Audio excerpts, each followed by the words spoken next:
오늘은 성령 보혜사라고 하는 제목으로 강의하겠습니다. 지난주에 하려다가 못했는데 제목은 바뀌었어요. 지난번에 제목은 예수님과 나. 예수님과 나는 어떤 관계인가? 나는 예수님에게 어떠한 존재인가? 이런 예수님과 나의 관계에 대해서 우리가 봤죠. 오늘은 성령님에 대한, 다시 말해서 보혜사에 대한 말씀이 나오거든요.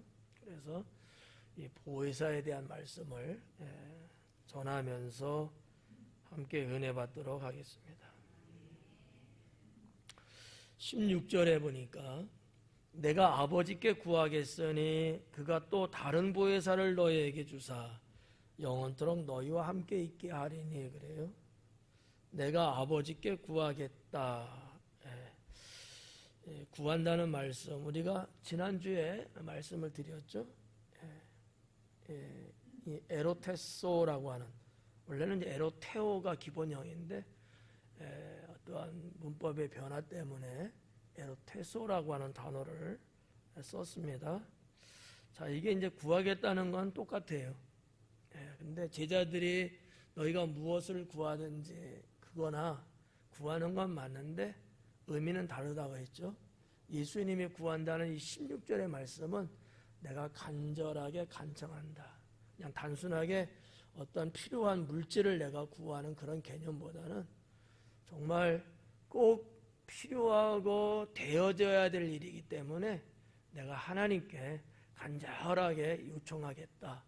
그런 의미에 있어서의 에로테소라는 단어를 사도 요한은 쓰지 않았을까, 이렇게 봐지고요. 이 16절 말씀에 보니까 중요한 게 뭐예요? 그가 또 다른 보혜사를, 그래요. 그가 또 다른 보혜사를 보내겠다. 보혜사가 뭐라는 것은 여러분이 알고 계실 것 같고, 이 보혜사라는 것은 파라클레토스라고 하는 단어거든요. 그러니까 나를 돕기 위해서 보냄받은 자를 이야기하는 거예요. 여러분을 돕기 위해서 누군가 보냄을 받은 자가 있어요. 그 자를 가리킬 때 파라클레토스, 보혜사라는 단어를 썼고요. 이것이 이제 헬라 시대 때는 일반 헬라의 그 문학에서는 대언자, 중언자, 변호인 이런 쪽으로도 번역이 돼서 썼던 거거든요. 내가 이제 일반 세상에서 그랬는데 이게 성경에서는 그런 개념보다는, 그 개념이 전혀 없는 건 아니에요. 있긴 있는데 그 개념보다는 나를 도와주기 위해서 보냄받은 자를 얘기하는 것으로 말하고 있습니다. 그러니까 이 보혜사는 성령을 말하는 거죠. 성령님은 나를 도와주기 위해서 보냄받은 자다, 이런 뜻이에요. 상당히 이제 의미가 이제 다른 거죠. 자, 그러면 보혜사가 성령이라는 것은 알고 있는데 이 다른 보혜사를 보낸다는 거예요. 다른 보혜사. 다른 보혜사는 뭘까? 보혜사하고 다른 보혜사가 같은 거예요? 다른 거예요? 글자가 다르잖아. 그러니까 보혜사는 보혜사인데 다른 보혜사라는 말을 썼어요. 이 다르다라고 하는 것을 왜 썼을까? 이렇게 보시면 돼요. 예수님은 보혜사였다라는 거죠. 이게 좀 이상하게 들릴 수 있어요. 전혀 그런 얘기를 들어본 적이 없을 수도 있어요, 여러분들은. 예수님은 그냥 예수님이고, 굳이 표현한다면 메시아, 이런 거지. 예수님을 가리켜서 보혜사라고 말하는 것을 여러분도 아마 안 해봤을 것 같고, 그런 이야기를 그렇게 듣지도 못했을 것 같아요. 어떠세요? 예수님을 보혜사라고 하는 얘기 들어보셨나요? 생소하시죠? 그러니까 의미를 말하는 거, 의미. 예수님은 메시아로 오신 분인데 그분이 이 땅에 오셔서 나에게는 어떠한 자다? 보혜사라는 거예요. 나를 돕기 위해서 오신 분이라는 거지. 그럼 여기에서의 이 파라클레토스가 의미하는 예수님과의 관계에서 이 의미는 뭐예요? 나를 돕는다는 게 뭐예요? 예수님이 나를 돕기 위해서 왔대요. 돕는다는 게 무슨 말이에요? 죄악으로 죽어있는 나를 구원한다는 뜻이에요. 이것처럼 가장 큰 도움은 있을까요? 없죠. 차를 몰다가 교통사고를 당해갖고 차가 완전히 전복이 됐어요. 뒤집어졌거든. 근데 설상가상으로 그 차에서 불이 나기 시작합니다. 근데 차 안에 있는 사람은 갇혀 있어요. 자기들의 힘으로는 나올 수가 없어. 왜냐하면 그 충격에 의해서 힘도 없고 정신도 몽롱하고 도저히 살 수가 없어요. 그것을 지켜본 여러분 같으면 어떨 것 같아요?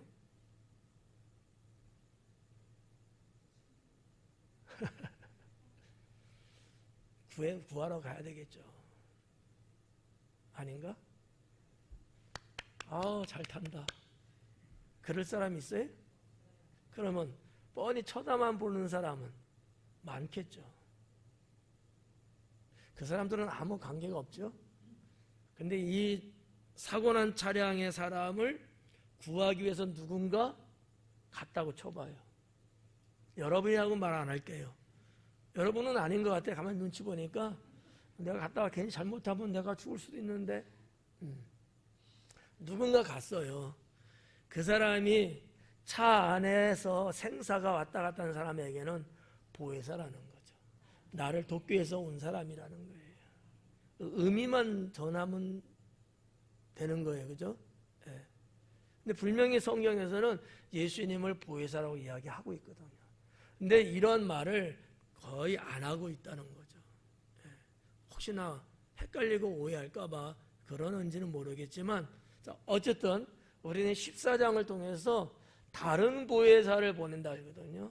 그 다른 보혜사는 누구예요? 성령님이에요. 그 말은 예수님도 보혜사로 오신 분인데 다른 보혜사, 성령님을 말하는데 여기서 말하는 다른이라고 하는 개념이 사실 신학에서는 상당히 중요합니다. 여러분들에게는 그리 중요하지 않을 수는 있어요. 이 다르다라고 하는 얘기는 어떤 의미의 이 다른이라는 그 단어를 썼냐면 한번 봐봐요. 자, 여기 있는 화분의 화초하고 이 마이크하고 같은 거예요, 다른 거예요? 다른 거죠. 뭐가 다른 거예요? 종이 다른 거예요. 종류가 다르다고. 좀 공부하면서 합시다. 근데 여기 오른쪽에 있는 화분하고 왼쪽에 있는 화분하고는 같은 거예요, 다른 거예요? 에? 다른 거예요. 같아요? 잎사귀도 모양도 다르고 개수도 다르고 다 다른데? 종은 같은데, 그렇죠. 가지고 있는 어떤 특성, 이런 건 다르잖아요. 그 개념이 다른 보혜사랑이 다른인 거예요. 자, 그러면 여러분이 이제 정리를 한번 해보는 거예요. 자, 사도 요한이 썼어요. 예수님이 하신 말씀입니다. 다른 보혜사를 보내겠대요. 그럼 뭐예요? 예수님도 보혜사고 성령님도 보혜사야. 종은 같아. 근데 역할은 다른 거야. 예수님도 이 땅에 오셔서 죄인을 구원하시고 이런 어떠한 영혼을 구원하는데, 영혼이 구원받는데 돕기 위해서 오신 분이고, 성령님도 오셔서 돕기로 왔는데 구원받은 자들을 영생할 수 있도록, 하나님 나라 갈 수 있도록 돕는 이런 일을 해요. 그러니까 그런 개념에서, 보혜사라는 개념에서는 같은 건데 이 역할은 다르다는 거지. 좀 이해가요? 네. 그러한 의미를 갖고 있는 단어, 다르다는 단어가 또 따로 있어요. 그건 아예 다를 때 다르다는 얘기를 쓰는데, 이것은 종은 같은데 의미만, 역할만 다를 때 쓰는 단어를 썼다는 얘기죠. 예. 그래서 또 다른 보혜사를 너희에게 주사 영원토록 너희와 함께 있게 하리니 그래요. 영원토록 너희와 함께 있게 하겠다. 예수님은 어땠어요? 예수님은 영원토록 함께 계시는 거예요? 아니 계신 거예요? 아니 계신 거예요. 어떤 의미에서? 예수님은 이 땅에 오셔서 사역하시고 부활승천하시고 하나님 나라 하나님 우편에 계시는 것으로서, 그죠? 역할은 그렇게 된 거예요. 또 다른 보혜사는요, 예수님하고 바톤 터치해갖고 이 땅에 오시는 거예요. 그래서 그 성령님에 대한 소개를 한 거예요. 영원토록 너희와 함께 있게 하겠다. 영원토록이라는 단어와 너희와 함께 있게 하겠다는 거예요. 함께 있게 하겠다. 그러니까 성령님은 언제까지 있는 거예요? 영원토록이 언제예요? 그렇죠. 천국 갈 때까지. 이 땅에 살아있는 동안은 내내. 그걸 말하는 거예요. 이걸 말하는 건데 사도 요한의 어떠한 사상이나 또 예수님이 당시에 말했던 이 히브리적 사고, 그런 어떤 신앙의 사상은 영원이라는 단어를 많이 썼어요. 그 시대가 그랬고요. 예, 헬라 철학이 있었고, 그죠? 있었어요. 예, 그러니까 세계 역사를 말하는 거예요. 쭉 역사가 이렇게 내려오면서 헬라 시대가 있었거든요. 그리스 시대가 있고 로마 시대가 이렇게 쭉 내려와요, 역사가. 그 헬라 시대 때는 영원이라는 말을 많이 썼어요. 여러분, 철학이라는 거는 철학, 공부하는 거 철학이죠, 학문. 철학은 어떻게 해보셨어요? 알고는 계시죠? 철학이라는 게 있다는 게. 그 헬라 시대 때는 철학이 있었고, 철학이 어떻게 보면 시작된과 동시에 어느 정도 정리정돈이 다 된 시대였어요. 그리고 그리스 시대에 이것이 상당히 완벽하게 갖추게 되죠. 그리고 로마 시대 때 이걸 잘 활용하고 있었던 거예요. 그럼 예수님 당시에는 어떻게 보면 로마 시대의 한 부분이었거든요. 네? 어려워요? 죄송해요. 이런 말 안 할게요. 그러면. 네. 좀 너무나 좀 사는 거하고 거리가 먼 것 같아요. 그래서 그 시대는 이 영원이라는 단어를 좀 많이 썼어요. 뭐 어떻게 보면 껄핏하면 영원이라는 말을 막 쓰듯이. 예, 그만큼 당시의 사람들은 뭔가 정확하지는 않지만 영원한 세계라는 것을 생각했고 흠모도 했어요. 왜냐하면 헬라나 그리스나 로마에 보면 신화들이 엄청나게 많잖아요. 신화 속에 나오는 신들이 어마어마하게 많거든요. 그 신들은 이 땅을 지배하는 신이고요, 영원한 존재들이라고 봤거든요. 그래서 사람들이 동경하는 게 뭐예요? 저 신들처럼. 뭐 이런 사상들이 팽배했던 시대였다는 거죠. 예수님이 뭐 그런 영향을 받았다는 얘기는 아니고, 원래 하나님 나라가 영원한 나라기 때문에 하신 말씀이지만, 그 시대도 이 영원하다는 말을 그렇게 많이 썼던 시대였기 때문에 아마도 예수님은 아니지만 요한은 영향을 받을 수 있어요. 요한은 그 시대 사람이고 그 시대 학문이 요한 안에는 있었기 때문에 아마 있었을 거다, 이렇게 볼 수 있는데, 어쨌든 성령님이 어떠한 특징을 갖고 있는 분이냐, 영원하신 분인데 그 영원함을 나와 함께 하는 분이다라는 거예요. 그래서 우리가 이 땅을 살아가는 내내 하나님 나라 갈 때까지 성령님은 함께 하신다, 이 얘기예요. 근데 이 이야기만 갖고도 가슴이 벅차오르는 거죠. 근데 제자들은 정작 그 말이 무슨 말인지 그렇게 잘 몰랐을 거예요. 예수님은 계속해서 여러 차례 내가 죽는 것도 또 부활하는 것도 하나님께 간다는 것을 말씀했거든요. 하지만 제자들은 그쪽에 관심이 없다 보니까 별로 귀담아 들었지 않았던 것 같고요. 그런 맥락에서 예수님은 이거 하신 말씀이거든요. 이게 정말 시간이 촉박한 상황에 와 있어요. 그래서 하시는 말씀이었을 텐데, 그런 제자들에게 알아듣던 못 알아듣던 그런 제자들에게 주님은 위로와 함께 남기고 싶은 말씀이 아니었을까, 이렇게 저는 생각합니다.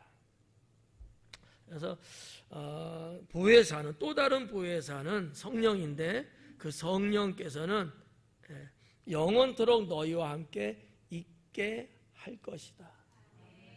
성령님이 스스로 있는 게 아니고 내가 그렇게 할 수 있도록 하겠다라고 하는 예수님의 의중이 상당히 들어가 있는, 이렇게 우리가 이제 자꾸 어려워지는 얘기인데, 성령님은 하나님의 영이기도 하고요, 표현을 그렇게 하고, 성령님은 예수님의 영이다라고도 말하거든요. 근데 이 성령님은 하나님이 보내서 왔다고도 말하지만, 사실 예수님의 이 땅에서 떠나시고 성령이 온다고 하는 이런 어떤 신학적 관점에서는 예수님이 성령님을 보낸 거거든요. 나 대신 저 영혼들을 구원하기 위해서. 그런 이제 개념이에요. 그래서 여기도 그렇게 쓴 거예요. 영원토록 너희와 함께 있게 하겠다. 있게 하리니. 주님이 그럴 수 있도록 하나님께 간절히 구하겠다는 거예요.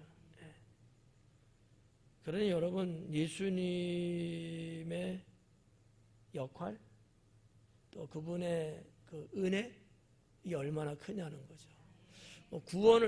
죄인을 구원시킨 것만 봐도 이거 엄청난 건데, 그거를 끝내지 않고 구원받은 너희들을 사탄에게 빼앗기지 않고 영원토록 함께 있어갖고 지키겠다라는 얘기예요. 그러니까 여러분, 얼마나 이게 가슴 벅차오르는 은혜냐고요. 저는 그렇게 생각하는데.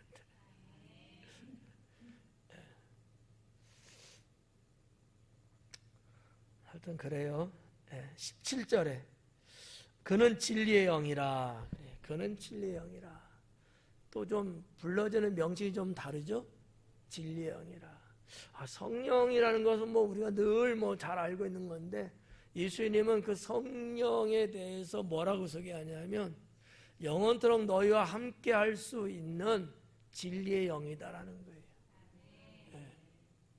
근데 진리는 누구라고 그랬어요? 예수님이라고 그랬잖아. 예수님 스스로가 나는 곧 길이요 진리요 그러잖아. 내가 진리라고 그랬거든요. 근데 뭐가 진리예요 진짜는? 그렇죠, 말씀이 진리잖아요. 하나님의 말씀은 진리인데 그 말씀은 예수님이거든요. 그래서 예수님은 내가 진리다. 근데 지금 여기 17절에 와서는 성령을 가리킬 때 그는 진리의 영이다 그랬어요. 제가 좀 전에 성령님은 누가 보냈다고요? 예수님이 보낸 거야. 근데 이 성령님은 예수님과 또 다른 보혜사라는 거지. 이런 여러 가지로 이렇게 봤을 때 하나라는 것을 느낄 수 있어요. 그래서 우리가 이제 삼일체 하나님을 그래서 이제 이야기를 신학에서는 상당히 강도 높게 이야기를 하죠. 여기서는 안 할게요.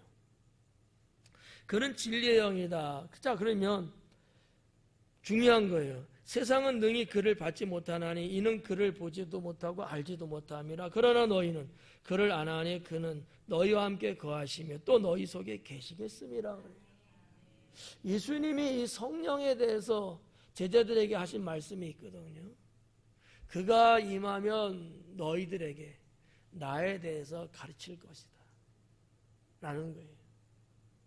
자, 우리가 지난 시간에도 봤어요. 그 전 시간에도 봤어요. 예수님은 계속해서 말씀 전하시고 제자들에게 가르쳤어요. 근데 제자들은 예수님에 대해서 뭐라고 대답해요? 모른다예요. 모른다. 알지도 못하고 보지도 못하고 모른대요.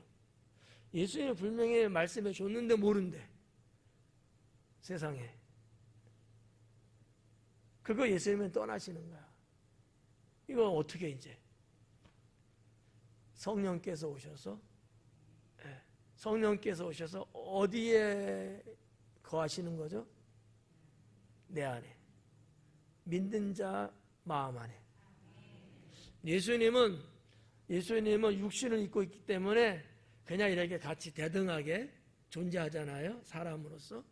근데 성령은 아닌 거예요. 믿는 자의 심령에 들어가서 예수님이 하신 말씀을 전에는 들은 적 없는데, 기억이 안 나는데, 모르겠는데 이랬거든요. 근데 분명히 안 들었어요? 들었단 말이야. 근데 모르는 거야. 그것을 알게끔 성령께서는 하신다는 거죠. 이와 같은 부분을 예전에 말씀을 드렸어요. 우리의 뇌세포에 대한 이야기를 제가 해드렸거든요. 사람들은 이 뇌세포 가지고 있는 걸 다 못 쓰고 죽는데요. 한 10분의 1이나 쓸까? 보통 사람들이. 성령께서, 내 안에 계신 성령께서 우리의 뇌세포를 작동만 시키시면 여러분은 아인슈타인 이상으로, 솔로몬 이상으로 그거를 알게끔 하시는 거지. 안 믿어져요? 저는 믿어요. 그래서 저는 공부할 때도 이 말씀을 의지해서 내 안에 계신, 내 안에 와 계신 성령님께서 내가 선생님이 하신 말씀, 내가 공부한 그 지식들을 떠오르게 하옵소서. 그런 기도를 좀 많이 했던 것 같아요. 시험지를 받아놓고도 잠깐 그런 기도를 해요. 한 1분도 한 30초 정도 내외. 하나님, 이 시험지 받았는데 이 문제를 읽을 때 답이 기억나게 하소서. 그러면서 공부하는 내내 박사 코스를 밟을 때도 그때 완전 논문이거든요. 그냥 백지조요. 뭐해서 서술하시오. 그러면 A3 용지 큰 거 앞뒤로 다 써야 되거든요. 그냥 쑥쑥 쓰는 거죠. 그냥 내가 쓰는 게 아니야. 떠오르게 하니까. 설교도 마찬가지예요. 책을 읽고 성경을 읽고 또 여러 도구를 통해서 알게 되고 이런 것들이 있잖아요. 이게 머릿속에 들어놓아 있는데 이게 그냥은 안 떠올르거든. 근데 성령께서 그것을 들춰내시면은 생각이 나요. 이제 우리는 이제 생각이 안 날 나이죠. 그죠? 자꾸 잊어버려. 좀 전에 했는데도 뭐 했지 막 이러잖아. 이거 해결할 수 있는 방법이 뭐예요? 성령께서 나라 이건 기억나게 해주시면, 그럼 뭔 기도하셔야 돼요? 기억나게 해야 돼요. 기억나게. 그래서 여러분 기도할 때 이렇게 한번 해봐요. 하나님, 하늘의 지식과 지혜를 내게 주옵소서. 하나님의 지식과 지혜로 나로 하여금 명철하게 하옵소서. 뭐 내가 가지고 있고 내가 그게 아니고 그렇게 습득한 것이 여러분 머리에 다 있거든요. 여러분의 몸은 그걸 알고 있어요. 근데 이거를 끄집어내는 능력이 안 되는 거야. 늙어서 안 되기도 하고요. 이건 다 마찬가지, 우리 다 마찬가지예요. 나이 먹으면 자꾸 기억력 감퇴, 그죠? 자꾸 뇌세포 자꾸 또 소멸 이러잖아요. 이게 정상일 때는 뇌세포가 없어지는과 동시에 새로 생성되는 거거든요. 생성은 안 되는 자꾸 죽기만 하는 거야. 근데 예전에 그 속에 뇌세포에 단어가 들어가 있단 말이야. 세포 하나의 단어들이. 근데 얘가 죽으니까 그게 생각이 안 날 수밖에 없지. 치매가 다 그런 거거든요. 파킨스든 뭐 알츠하이머든 이게 다 뇌의 어느 부분이 이게 다 하얗게 죽어서 그 속에 이미 들어가 있는 것들이 이제는 없는 거야. 죽어서 나오지를 못하죠. 이런 거거든요. 그러니까 우리가 저는 그렇게 기도를 해요. 여전히 지금도. 하나님 하늘의 지식과 지혜를 제게 충만하게 주옵소서. 날마다 기도할 때마다 이건 안 빼놔요. 왜? 저도 자꾸 까먹어요. 깜빡깜빡하죠. 나이를 먹어가니까. 근데 여러분, 설교를 해야 되는데 생각이 안 난다고 생각해봐요. 어떨 것 같아요? 우리 다 같이 그냥 가만히 있어야 되는 거 아니냐? 이것처럼 황망한 게 어디 있어요? 그러니까 그러면 안 돼. 그렇게 되면 사역은 내려놔야 돼요. 설교하는 건 내려놔야 되거든. 다른 거는 뭐 몸으로 하는 건 돼도 그렇잖아요. 그 기도를 하는가 늘 안 할 수가 없거든요. 저도 내가 육신이 표시 날짜 그냥 자꾸 이렇게 죽어가는 걸 느껴요. 깜빡깜빡할 때가 있거든.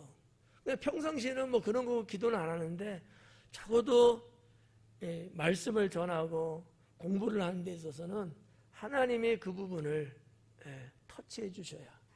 그러니까 17절 말씀이 바로 그 진리의 영이거든요. 근데 이 진리의 영이 그냥 진리의 영이다 이걸 끝나는 게 아니고 그 진리의 영 대신 성령께서 도대체 뭘 하시느냐, 내가 이전에 들었던 말씀, 내가 체험했던 거, 이런 여러 가지를 기억나게 하신다는 거예요. 기억나게. 그게 달라요. 우리 예수님 들으면 서운하시겠지만 주님이 제자들과 사역하시면서 그런 부분은 가만히 보니까 제자들이 전혀 기억을 못하는 것 같더라고. 근데 성령님이 오고 성령 받고 나서는요, 그 제자들이 주님 하신 말씀, 주님과 함께 3년 6개월 동안 계속 사역했던 모든 것들이 다 막 떠오르는 거야. 그래갖고 제자들의 그 당시에 설교가 뭔 줄 알아요? 지금 목사가 하는 설교, 이런 설교가 아니에요. 제자들의 설교는 예수님이 3년 6개월 동안 행하셨던 복음, 그 어떤 전도에 있었던 일어났던 사건들, 이거를 그대로 다 전해주는 게 설교였어요. 근데 놀라운 게 예수님의 그것을 그대로 그냥 내가 이야기만 했는데도 거기에 놀라운 하늘의 이적과 능력이 나타나는 거예요. 왜 전에는 못했어? 성령 받고 나서는 그게 가능해진 거예요. 왜 가능해졌어요? 성령님이 알게 하기 위해서.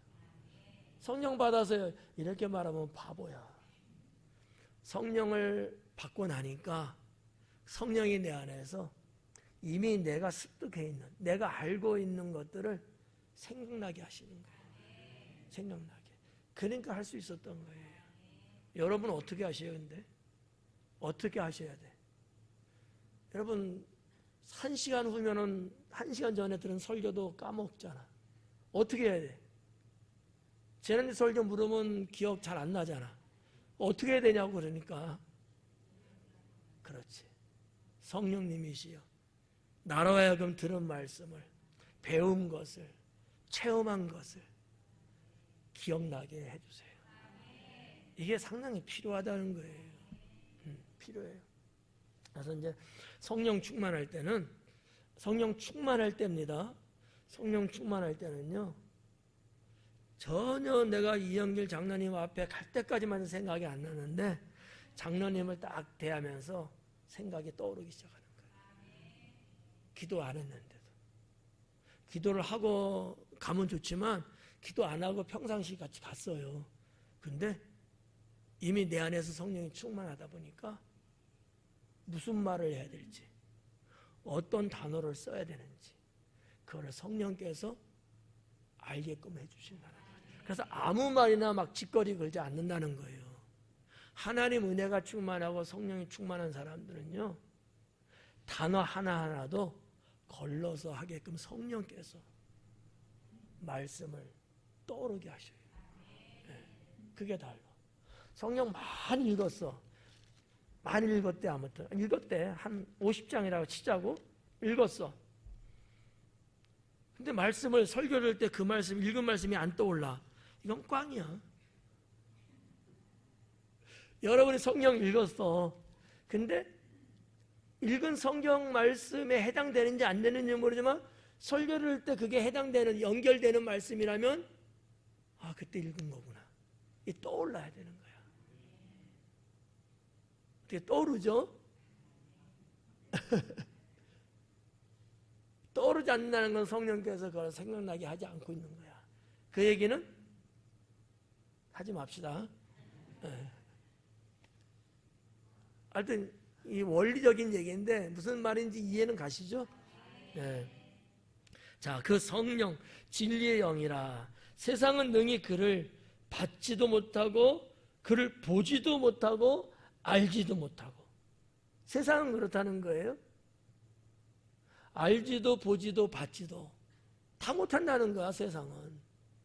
그러면 문제잖아요. 그러면 이 문제를 풀기 위해서 이 세상이 도대체 뭐냐라는 걸 우리가 알아야 되겠죠. 코스모스라는 단어를 썼거든요. 헬라어예요. 꽃 코스모스 말하는 거 아니에요? 예. 헬라어로 코스모스는 우주를 말하는 거예요. 우주를 말하는데 번역을 우주로만 말하지도 않고 세상을 말할 때도 코스모스라는 단어를 쓰거든요. 자, 이 세상은 그건 뭐냐라는 거야. 사탄의 영역입니다. 사탄의 영역은, 사탄의 세계는 주님을 알 수 없다. 자, 우리가 한 이원론적인 얘기지만 사탄의 영역은 암흑의 세계예요. 예수님은 광명의 세계거든요. 둘이 섞일 수 없죠. 어두움이 밝음을 알 수가 없어요. 어둠 세계에서 사는 사람들 있잖아요.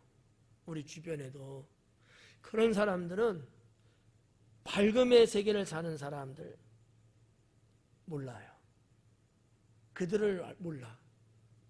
저들이 왜 저러는지. 왜 저렇게 살까? 밝음으로 사는 사람들이야. 광명의 세계를 사는 사람들이야. 그들이 누구예요? 여러분들이야. 신앙인들이야. 세상 사람들이 이해를 못해요. 답답하다. 왜 저렇게 살까? 뭐가 재밌을까? 뭐 행복할까? 우리가 너무나 좋은데 막 이러잖아. 이 세상에 사는 사람들은 주님의 세계를 사는 사람을 알 수가 없어요. 그러니까 이 세상, 사탄의 영역, 사탄은 주님을 알 수가 없어요. 이 알지 못한다는 것은 존재가 있냐 없냐 이거를 말하는 건 아니에요. 예수님이 어떠한 분인지, 그분이 왜 이 땅에 왔는지 이런 몰라. 정작 알았으면 사탄이 예수님을 죽였겠어요? 생각해봐요. 아니 창세기 때 뱀이 여자 후손의 발꿈치를 물었대요. 그랬더만 뱀의 머리를 짓밟아서 박살을 냈어요. 신학적인 영적인 의미입니다. 사탄이 여자의 후손이에요. 세상에 여자의 후손은 없어요. 여러분은 누구의 후손이에요? 남자의 후손이에요. 기분 나쁘세요? 나빠도 할 수 없어요. 그렇게들 이야기하는 거니까. 근데 여자의 후손이 딱 하나예요. 누구죠? 왜 예수님이 여자의 후손이에요? 에? 그렇죠. 남자에 의해서 출생한 게 아니고 성령에서 출생했기 때문에 여자의 후손이라고 하는 거예요. 예수님이야. 뱀이 여자의 후손의 발꿈치를 물었어. 사탄이 예수님을 십자가에 달려 죽게끔 만들었단 말이에요. 만약에 사탄이 예수님이 어떠한 자인지를 알았더라면 그 일을 했을까요? 안 하죠. 못 하죠. 놔두죠. 오히려 십자가의 죽음으로 인해서 죄인을 구원하게 됐거든요. 이거를 알 수가 없었던 거예요. 좀 도움이 되나요? 네. 세상은 알 수도 없어요. 성령을 몰라. 여기 보니까 어디서 있잖아요. 세상은 능히 그를 받지 못하고 그를 보지 못하고 알지도 못함이라. 성령을 알 수가 없어요. 알면은 사탄이 자기들의 작전대로 안 하지. 모르기 때문에 자기들이 최고인 줄 알고 그렇게 그 영혼을 죽이려고 그러는 거거든요. 이 사탄의 영역이라 볼 수 있고요. 또 하나는 죄악의 상태를 세상이라고도 이야기합니다. 죄악된 상태. 만약에 우리들이 신앙의 상태에 있지 못하고 세상 사람들처럼 죄악의 상태에 있다고 했을 때 세상에 갔다고 이야기하잖아. 세상으로 갔나? 이런 말 하잖아요. 그러니까 세상이라는 것은 나의 상태에 대해서 이야기하는 거야. 내가 죄악의 상태에 있게 되면 그건 세상이라고 표현을 했던 거예요. 여러분은 어때요? 세상이에요? 천국이에요? 무슨 상태인데? 죄악의 상태는 아니라는 얘기죠. 네. 근데 죄악의 상태일 때는 내가 뭐가 되는 거예요? 세상이 돼버린 거야. 세상이. 그러니까 예수님 탕자의 비유가 이런 비유로 하신 건 아니지만 아버지 품을 떠나 세상으로 갔잖아요. 어떤 상태예요? 죄악된 상태였거든. 소돔과 고모라는 어떤 상태예요?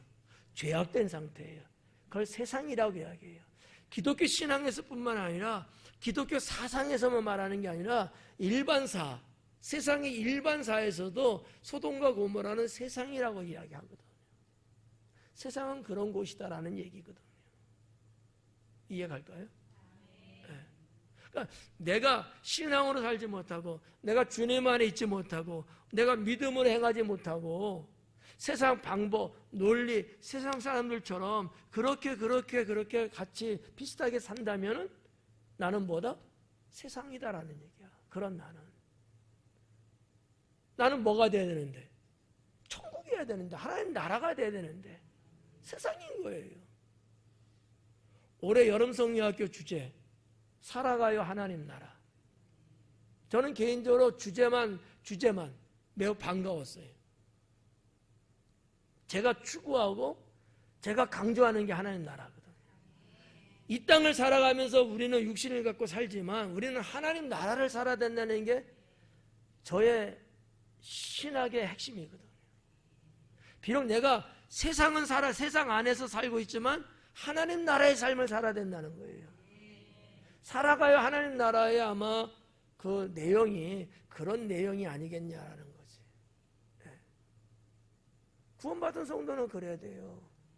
누가 날 보고서 세상이구만 이런 말 하면 안 되지. 그런 말 들으면 안 되잖아요. 여러분에게 누군가 김희재 집사님은 세상이야 이런 말 했던 거야. 어때요 집사님? 뭐가 이게 뭐야? 이게 무슨 뜻이야? 싫어요? 그럼 그렇게 안 살아야지. 그죠? 그러니까 누군가 나한테 세상이구만. 아유 세상이야 세상. 이렇게 말하면 이것처럼 믿음의 사람에게서는 최악의 평가가 없다는 거지. 근데 오죽했으면 그런 말을 하겠냐는 거지. 네. 그러니까 우리는 세상이 되면 안 되죠. 천국이어야죠. 하나님 나라여야죠. 비록 내가 살다가 뭐 잘못하고 죄도 짓고 실수도 하고 뭐 그러긴 하지만 그런데 할지라도 우리는 여전히 하나님 나라 천국인 거예요. 지난 주일 낮예배 때 설교 기억나요 안 나요? 까마득하죠. 제목은 기억나요? 제목은 뭐였어요? 여기 있잖아요. 여기 지난 제목. 하나님의 사랑이 하나님이 나를 볼 때 사랑스러운 자로 하나님의 그 사랑의 설교했잖아요. 비록 내가 실수했어요. 때로는 넘어지고 죄도 졌어요. 그런데 할지라도 하나님은 나를 사랑스러운 자로 봐주시는 하나님이시다. 음해작건. 전라도뿐만 알아듣는 것 같아.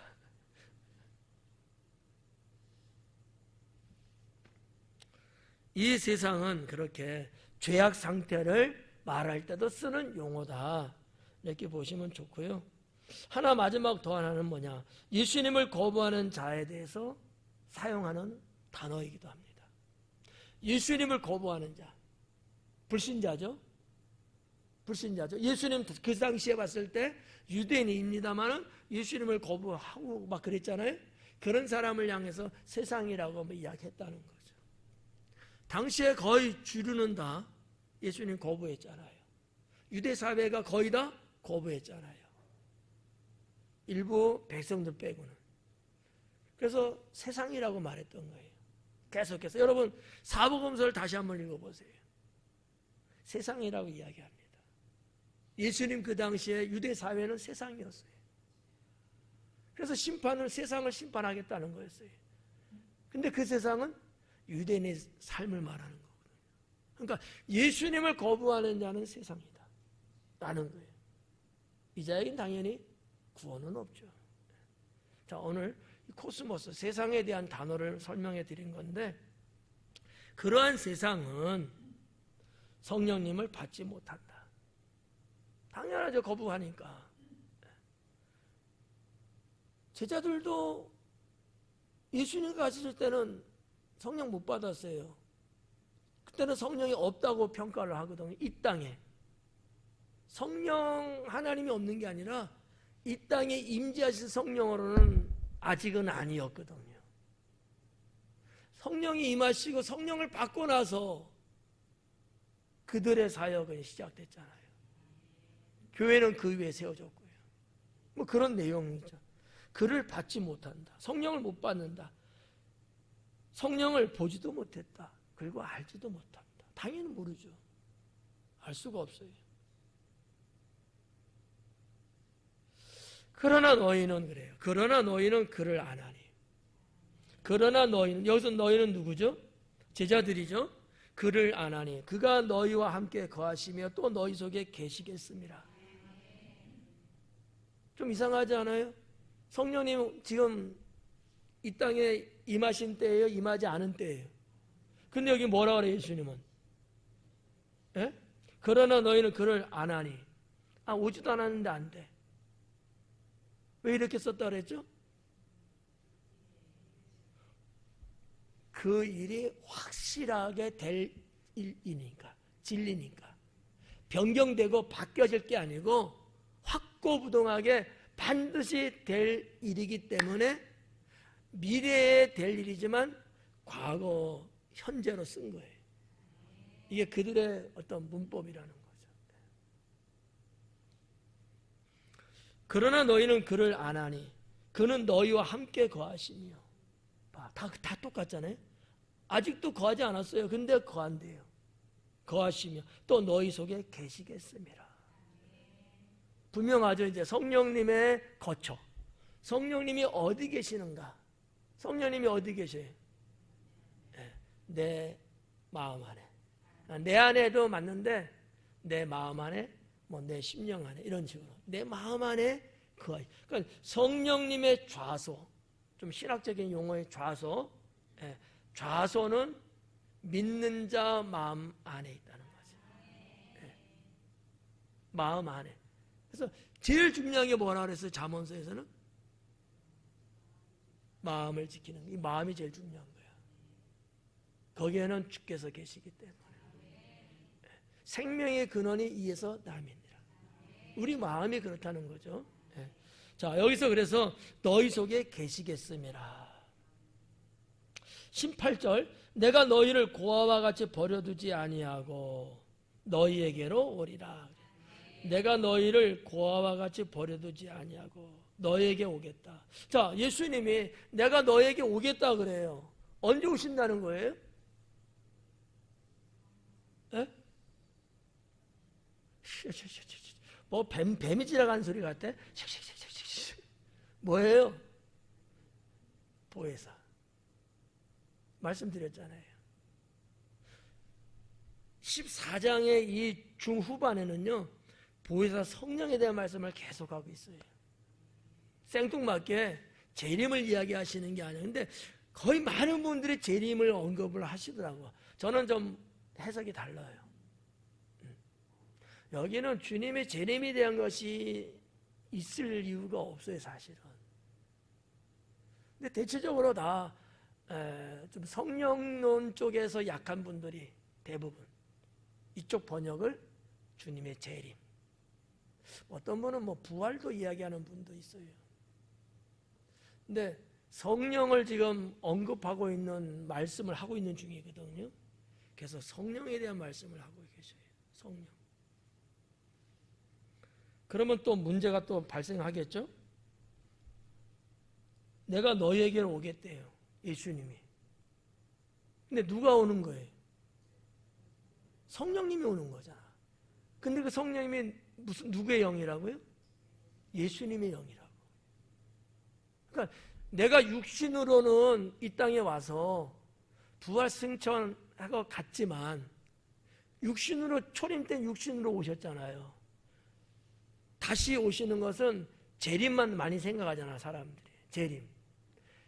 그 이전에 영으로 오시는 거예요. 그게 성령님이에요.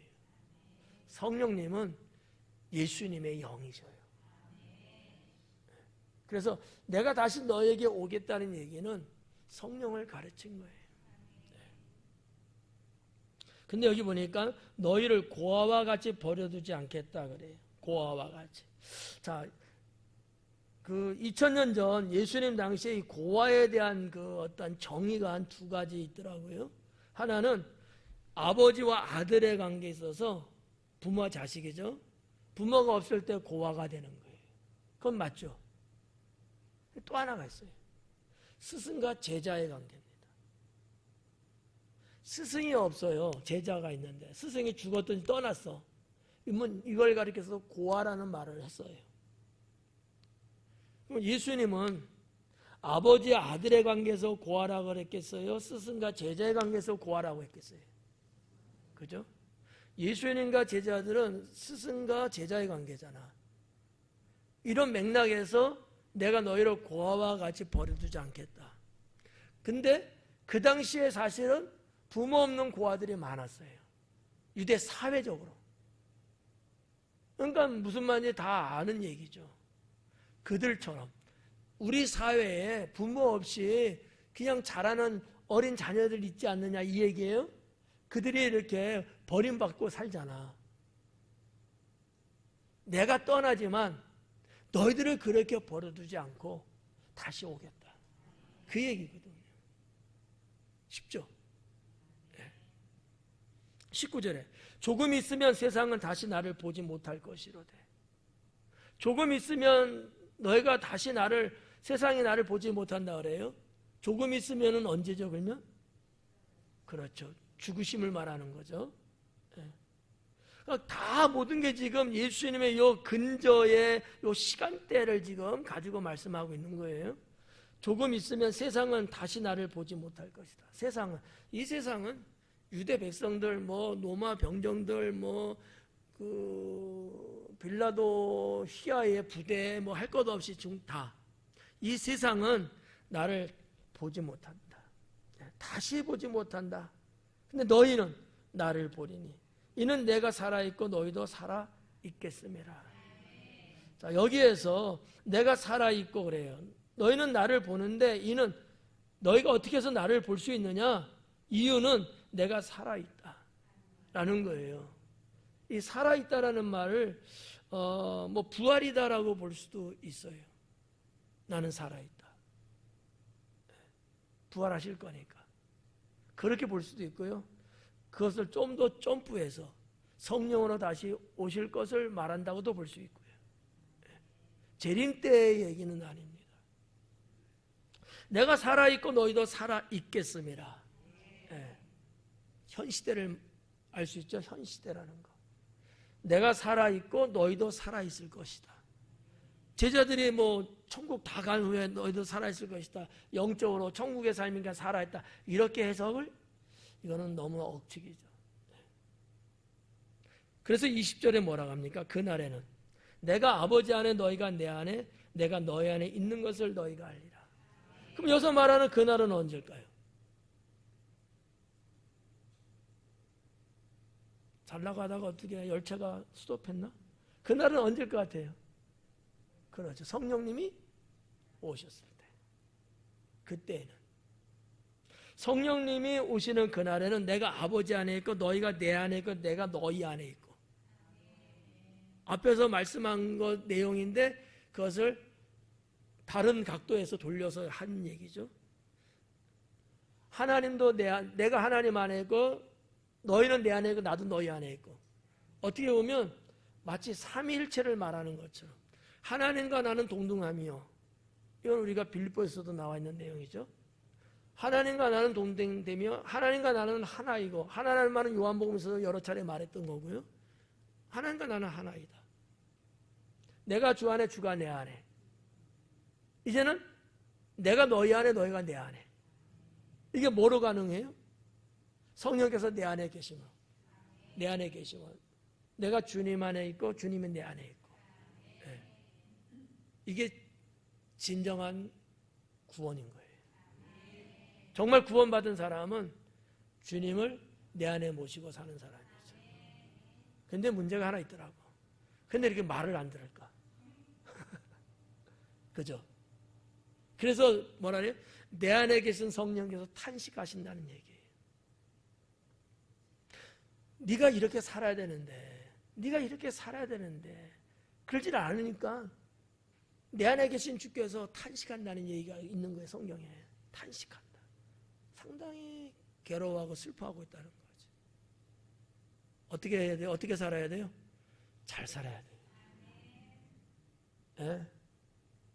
내가 능력은 뛰어나지 못하고 때로는 어리버리하고 때로는 가진 것도 없고 뭐 세상 사람들이 뭐 발로 차고 이런 일이 혹시 있다 할지라도 나는 주님 안에서 주님과 함께 주의 말씀을 떠나지 않고, 그죠? 내가 뭐 대단하게 뭐 자랑할 건 없어도 그래도 내가 주님 안에서 신앙으로 사는 거, 이렇게 살아야 된다라는 얘기죠. 그게 이제 20절 말씀으로 볼 수 있어요. 21절. 나의 계명을 지키는 자라야 나를 사랑하는 자니, 나를 사랑하는 자는 내 아버지께 사랑을 받을 것이요 나도 그를 사랑하여 그에게 나를 나타내리라. 자, 그럼 계속해서 보면 말이죠, 제자들 따로, 예수님 따로, 뭐 성령님 따로 이렇게 말씀을 안 하고 계속해서 뭔가 연합된, 하나된 이런 어떠한 그 관계성을 언급하시면서 말씀을 하고 계셔요. 그렇지 않아요? 이게 지금 공통적인 거예요. 매 절마다. 저는 여기에서 다음 주에 말씀하겠습니다만 연합이라는 것을 생각하죠. 연합. 주님과 나와의 연합.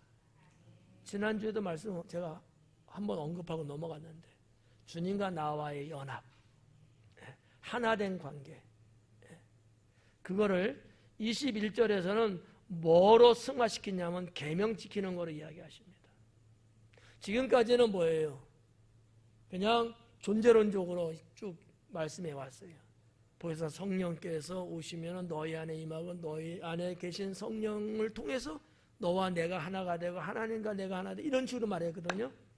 이제는 존재의 개념에서 벗어나서 행위의 개념으로, 삶의 개념으로 바뀐 거예요.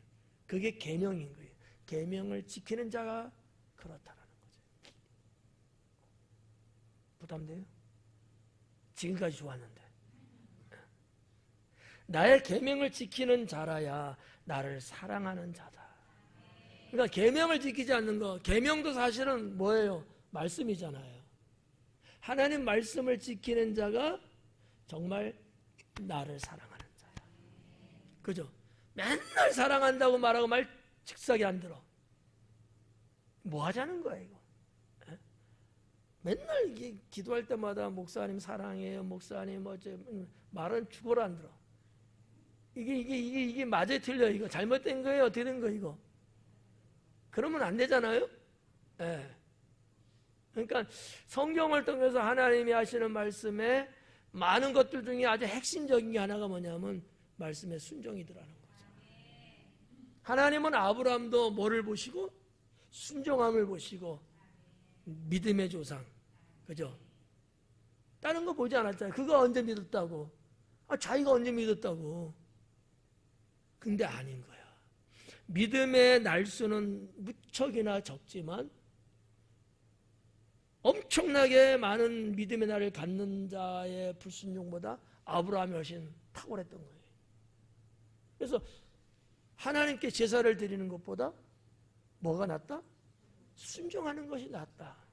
이게 말씀은 곧 하나님이신데 그 하나님 말씀에 순종하는 것이 정말 나를 사랑하는 거다라는 거예요. 그래서 우리 기독교인들의 삶은 성경을 통해서 하나님 하신 말씀을 하나씩 하나씩 내가 지키는 거예요.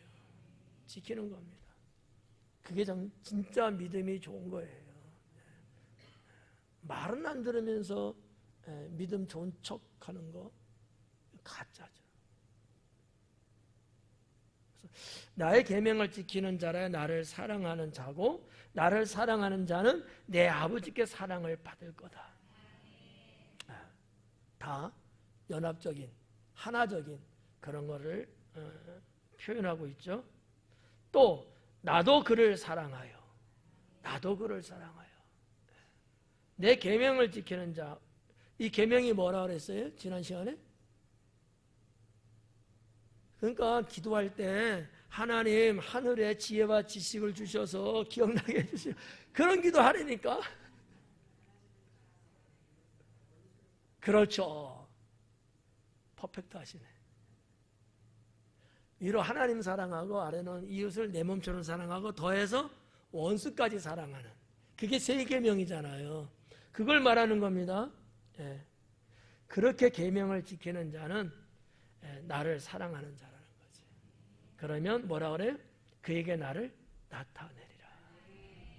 예. 그런 너에게는 내가 나타나겠다. 내가 보여주겠다. 이 말씀은 나중에 언젠가 한번 시간이 되면 한번 언급하도록 할게요. 예. 좀 맛배기로 살짝 드리면 우리가 다 똑같이 하나님 믿잖아요. 믿는데 주님의 나타나심을 체험하는 신앙인이 있고 못하는 신앙인이 있어요. 이렇게만. 다 이유가 있거든요. 오늘 21절까지 강의했습니다. 자, 오늘은 성령 보혜사.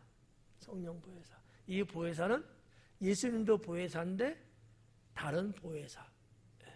그래서 보혜사의 개념을 여러분이 그렇구나. 예수님도 사실은 보혜사로 오신 거구나. 메시아의 사명을 갖고는 오셨지만 오셔서 그분이 우리에게 주신 것은 보혜사였구나. 파라클레토스. 많이 쓰는 용어거든요.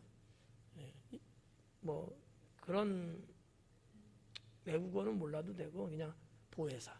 성령님 보혜사고 예수님도 보혜사였다. 이참에 그 정도는 그냥 기억하시면 좋겠습니다. 기도합니다.